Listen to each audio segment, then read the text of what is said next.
อยู่กับความร้อนด้วยใจเย็นๆนะโยมแผ่เมตตาให้เขาไปเถอะคิดดีกับเขาให้มากๆเถอะต่อให้เขาจะคิดร้อนคิดร้ายกับเรานะเราก็เย็นๆไว้เมื่อเราเย็นมากพอก็จะพาให้คนรอบๆเย็นตามไปด้วยเขาจะเย็นได้แค่ไหนก็คงเป็นเรื่องของเขาแต่เราต้องเย็นให้มากพออยู่กับความร้อนขนาดไหนเราก็ต้องเย็นให้ได้บางครั้งก็เลือกไม่ได้ว่าเราจะอยู่ในสภาพแวดล้อมที่เย็นขนาดไหนก็ขึ้นอยู่กับการฝึกใจของตัวเองสัพเพสัตตา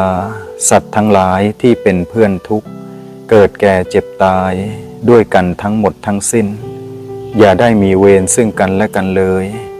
อย่าได้เบียดเบียนซึ่งกันและกันเลยอย่าได้มีความทุกข์กายทุกข์ใจเลย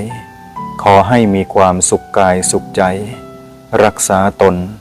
ให้พ้นจากทุกภัยทั้งสิ้นเถิด